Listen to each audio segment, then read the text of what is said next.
بسم اللہ الرحمن الرحیم۔ رابرٹ، جو یہ بھیانک کھیل کئی ماہ سے چپکے چپکے کھیل رہا تھا، وہ یہ کیسے برداشت کر لیتا کہ اس کا راز کسی پر فاش ہو جائے؟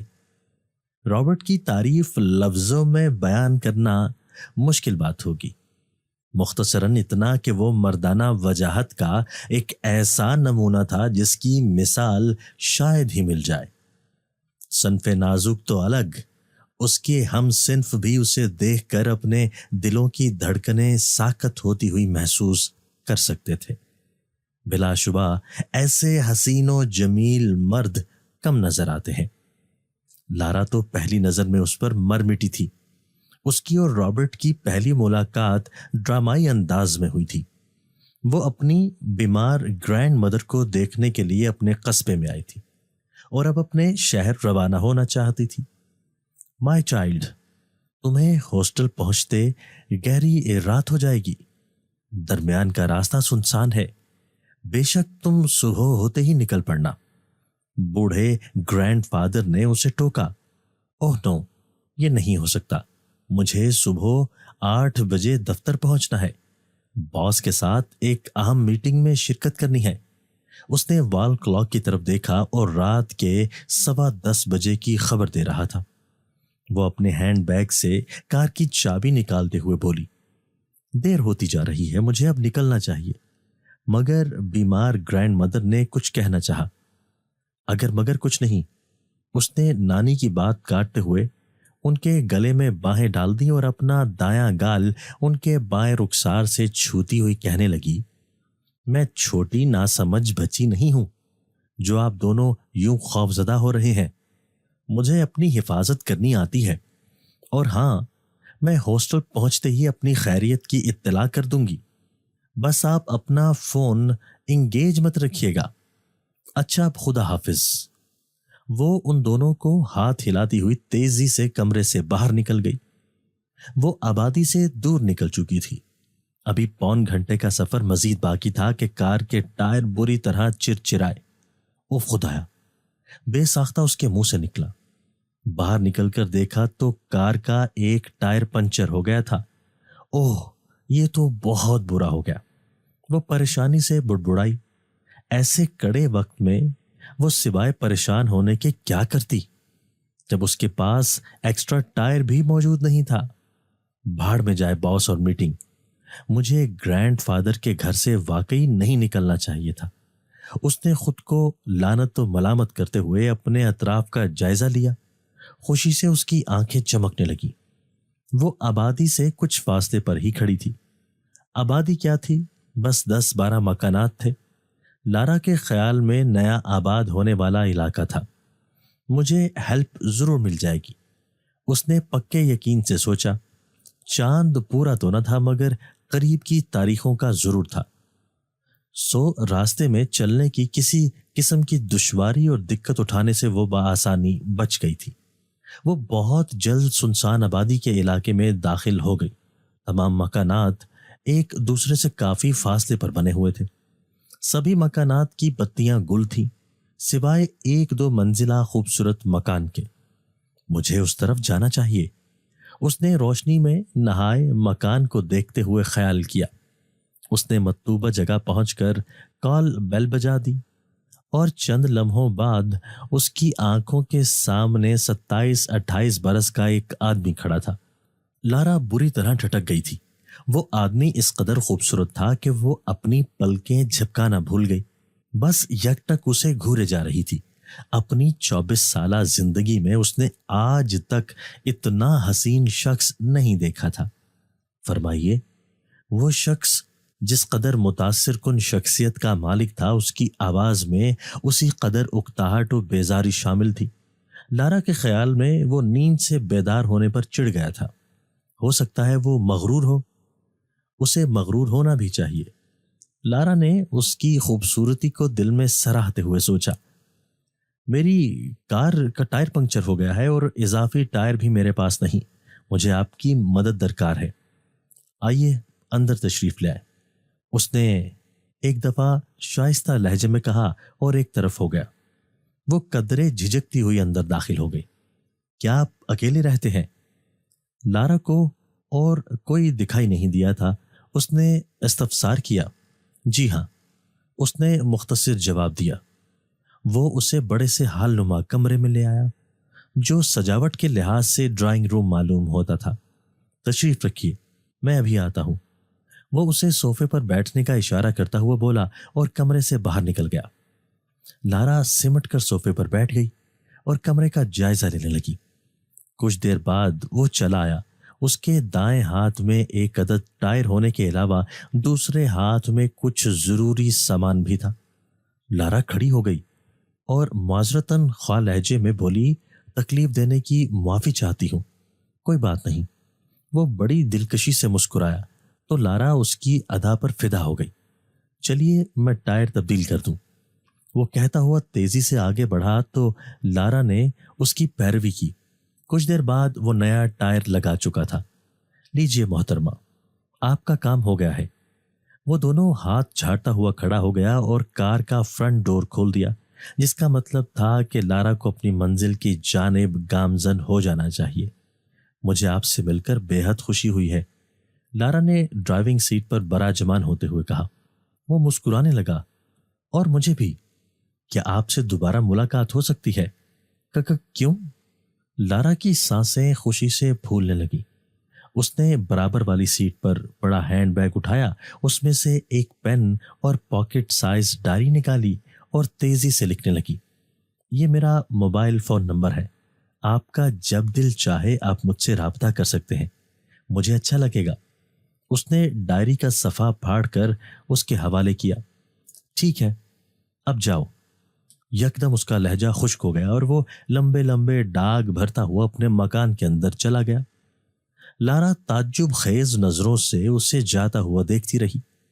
موڈی معلوم ہوتا ہے، اس نے کندھے اچکا کر سوچا اور گاڑی سٹارٹ کر کے آگے بڑھ گئی۔ وہ سوزن کے کان کھانے میں مصروف تھی۔ تم سوچ بھی نہیں سکتی وہ کتنا خوبصورت ہے۔ اگر تم بھی اسے دیکھ لو تو یقیناً میری طرح پاگل ہو جاؤ۔ اور جب اس نے مجھے سے دوبارہ ملنے کو کہا تب میں خوشی کے مارے بدحواس ہو گئی تھی۔ اور یقیناً اب تمہیں اس نامعلوم نام کے ہیرو کی کال کا انتظار ہوگا۔ سوزن نے تبصرہ کیا۔ کیا نہیں ہونا چاہیے؟ لارا نے تل ملا کر الٹا سوال داغا۔ اور اگر اس نے تم سے رابطہ نہیں کیا تو میں بھی اس کا تا حیات انتظار کروں گی، مگر عمر بھر انتظار کی نوبت نہیں پڑی۔ رات کو 1:45 کا وقت تھا۔ وہ بیڈ پر لیٹی سسپینس سے بھرپور ناول پڑھ رہی تھی، اور جب وہ انتہائی دلچسپ موڑ پر پہنچی تو موبائل فون کی چنگھاڑتی بیل نے خلل ڈال کر اس کا موڈ خراب کر دیا۔ اس وقت کون ہو سکتا ہے؟ اس نے منہ بناتے ہوئے سوچا، پھر نہ چاہتے ہوئے موبائل فون ہاتھ میں لے لیا۔ CLI اسکرین پر دیکھا تو سخت معتجب ہوئی، کیونکہ اسکرین پر بجائے کسی نمبر کے او کال درج تھا۔ اس نے بدستور حیرت زدہ ہوتے ہوئے موبائل فون اپنے کان سے لگایا اور مخصوص انداز میں بولی، لارا اسپیکنگ، آئی ایم رابرٹ۔ دوسری جانب سے ایک جانی پہچانی خوبصورت آواز ابھری۔ اچھا تو آپ کا نام رابرٹ ہے؟ وہ خوش ہو کر بولی، لگتا ہے تم نے مجھے پہچان لیا۔ ہاں بھلا، میں اپنے محسن کو کیسے بھول سکتی ہوں۔ اس نے گہرا سانس کھینچا، پھر کچھ توقف کے بعد بولا، میں تم سے ملنا چاہتا ہوں۔ کیوں نہیں؟ یہ میری خوش قسمتی ہوگی۔ لارا جھوم گئی۔ آپ جگہ اور وقت کا تعین کیجئے، میں آ جاؤں گی۔ ٹھیک ہے، پھر وہی چلی آنا جہاں ہم پہلی بار ملے تھے، یعنی آپ کے گھر۔ لارا نے اپنے اندازے کی تائید چاہی۔ ہاں، تم درست سمجھی۔ کل رات 12 بجے یا 12 سے کچھ وقت اوپر بھی تم میرے گھر آ سکتی ہو۔ دراصل میری دفتر سے واپسی 11:30 پونے 12 بجے تک ہوتی ہے۔ پھر پرسوں مجھے بزنس کے سلسلے میں 1 ماہ کے لیے لندن جانا ہے، اور میں روانگی سے قبل تم سے ملنا ضرور چاہتا ہوں۔ اس نے وضاحت کی تو لارا نے مطمئن ہو کر حامی بھر لی۔ صبح وہ سوزن کو اپنے اور رابرٹ کی طے شدہ ملاقات کے بارے میں بتا رہی تھی۔ لارا، تمہیں وہاں ہرگز نہیں جانا چاہیے۔ تم اس کے بارے میں کچھ زیادہ نہیں جانتی۔ وہ کون ہے اور جانے اس کا مقصد کیا ہو؟ اتنے ویرانے میں وہ بھی اتنی رات گئے جانا دانشمندی نہیں ہے۔ سوزن نے اسے مخلصانہ مشورہ دیا۔ اوفو، ایسی باتیں بند کرو، لارا نے جل کر اسے ٹوک دیا۔ اٹھو میرے ساتھ بازار چلو، میں آج کی ملاقات کے لیے ایک بہترین لباس خریدنا چاہتی ہوں۔ سوزن کچھ دیر اسے تعصب سے گھورتی رہی، پھر کسی خیال کے تحت بولی، تمہاری مرضی، مگر میں بھی تمہارے ساتھ چلوں گی۔ لارا نے اس کی بات پر کوئی اعتراض نہیں کیا۔ رات کو وہ دونوں ورکنگ وومن ہاسٹل سے بہانہ بنا کر رخصت ہو چکی تھی اور 12:15 بجے کے قریب اپنی مطلوبہ جگہ پر پہنچی۔ تم اندر جاؤ، میں یہیں موجود ہوں۔ کسی قسم کا خطرہ محسوس ہو تو مجھے میرے موبائل پر فوراً کال کر لینا۔ سوزن باکسنگ چیمپئن مشہور تھی اور اسے اپنی طاقت پر بہت ناز رہتا تھا، مگر جانے کیوں وہ اندر جانے سے گھبرا رہی تھی۔ وہ باہر ہی کھڑی رہنا چاہتی تھی۔ تم حد سے زیادہ شکی مزاج ہو، لارا نے ہنستے ہوئے کہا اور روشنی سے پر نور رابرٹ کے مکان کی جانب چل دی۔ اس نے کال بیل بجائی ہی تھی کہ رابرٹ نے فوراً دروازہ کھول دیا۔ کیا آپ دروازے سے چپکے کھڑے تھے؟ لارا نے اندر داخل ہوتے ہوئے مذاق کیا۔ یہی سمجھ لو، وہ سنجیدگی سے بولا۔ میں سخت بے چینی سے تمہارا انتظار کر رہا تھا اور میں بھی تم سے ملنے کے لیے بے قرار تھی۔ لارا نے صاف گوئی سے کام لیا۔ آؤ چھت پر چلتے ہیں، رابرٹ بولا۔ مجھے کھلی فضا میں گپ شپ کرنا اچھا لگتا ہے، یہ میرا پسندیدہ مشغلہ ہے۔ وہ دونوں چھت پر چلے آئے اور باتیں کرنے لگے۔ یہ 14ویں کا چاند کتنا خوبصورت دکھائی دے رہا ہے۔ رابرٹ کی نظریں روشنی بکھیرتے ماہتاب پر ٹھہر گئیں۔ لارا بھی دلچسپی کے ساتھ پورے چاند کا دیدار کرنے لگی۔ 14ویں کے چاند کی کرنیں جب مجھ پر پڑتی ہیں تو میں آپے سے باہر ہو جاتا ہوں، پھر مجھے کوئی ہوش باقی نہیں رہتا۔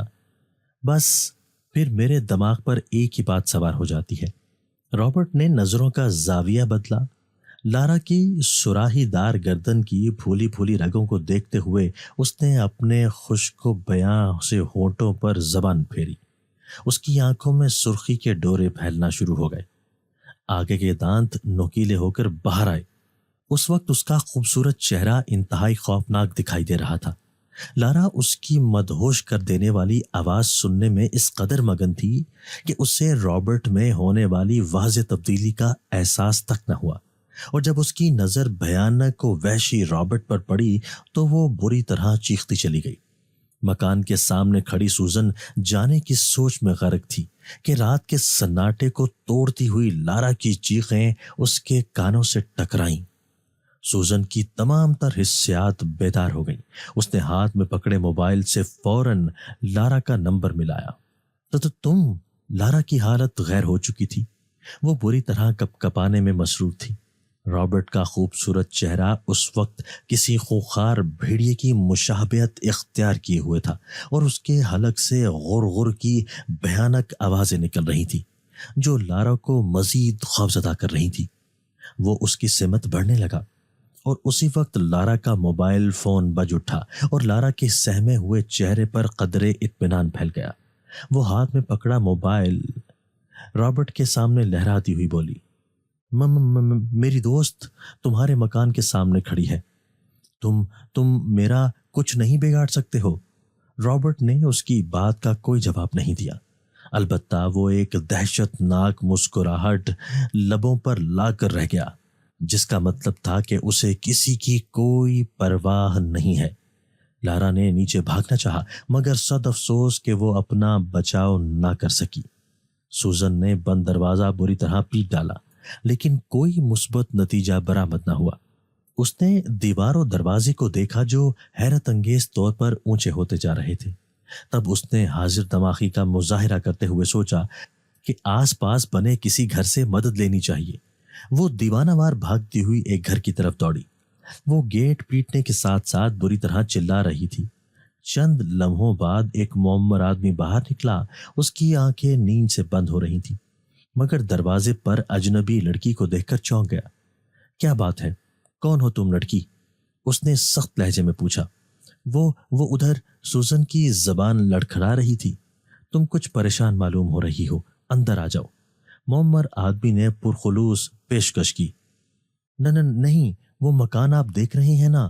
سوزن نے رابرٹ کے گھر کی طرف اشارہ کیا۔ ادھر میری دوست آئی ہے رابرٹ سے ملنے، لیکن اندر کچھ گڑبڑ لگتی ہے. آپ برائے مہربانی میری مدد کیجیے. سوزن التجانہ لہجے میں بولی. رابرٹ کے گھر؟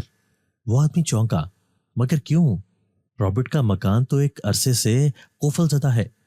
کیا وہ رابرٹ کو کوئی رشتہ دار ہے جو تمہیں کسی قسم کا خطرہ محسوس ہوا ہے؟ رابرٹ نے اسے آج اپنے گھر آنے کی دعوت دی تھی. وہ تیزی سے کہنے لگی. مگر دیکھیے، آپ باتوں میں وقت ضائع مت کیجیے، بس جلدی سے. اوفو لڑکی، جانے تم کیا کہہ رہی ہو، میری سمجھ میں کچھ نہیں آ رہا. آدمی نے جھنجھلا کر اس کی بات کاٹتے ہوئے کہا. رابرٹ کسی کو بھلا کیسے دعوت دے سکتا ہے؟ اس کا انتقال ہوئے 10 ماہ گزر چکے ہیں. واٹ؟ سوزن پوری قوت کے ساتھ چیخی. لیکن آپ دیکھیے اس مکان میں وہ کتنا روشن ہے. آدمی نے پھیلے تاریکی میں ڈوبے مکان کی طرف دیکھا، پھر اسے ناگواری سے گھورتے ہوئے کہا. مجھے تو تم پاگل معلوم ہوتی ہو، ذرا آنکھیں پھاڑ کر دیکھو. سوزن نے رابرٹ کے مکان کی جانب دیکھا. وہاں واقعی مکمل اندھیرے کا راج تھا. چلو بھاگو یہاں سے. آدمی نے اسے ڈپٹ کر دروازہ بند کر لیا. سوزن گرتے پڑتے کار کی طرف بھاگی. وہ یہاں سے جلد از جلد روانہ ہونا چاہتی تھی، لیکن لارا کی طرح اسے بھی جان بچانے کا موقع نہیں ملا. رابرٹ کے مکان سے رابرٹ کے 2 ہاتھ لمبے ہو کر اس تک پہنچے اور اس کی گردن کو دبوچ لیا. سوزن پوری طرح تڑپتی رہی، لیکن کچھ دیر بعد اس کا جسم ڈھیلا پڑتا چلا گیا. رابرٹ جو یہ بھیانک کھیل کئی ماہ سے چپکے کھیل رہا تھا، وہ یہ کیسے برداشت کر لیتا کہ اس کا راز کسی پر فاش ہو جائے گا. دوستو، اگر آپ کو آج کی ہماری یہ ویڈیو پسند آئی ہے تو اسے لائک کیجئے اور اسے اپنے پیاروں کے ساتھ شیئر ضرور کیجئے گا. اور ہاں، اگر آپ نے ابھی تک ہمارا چینل سبسکرائب نہیں کیا تو ہمارا چینل سبسکرائب کر دیجئے اور بیل آئیکن بھی پریس کر دیجئے تاکہ ہماری ہر نئی آنے والی ویڈیو آپ کو بر وقت مل سکے.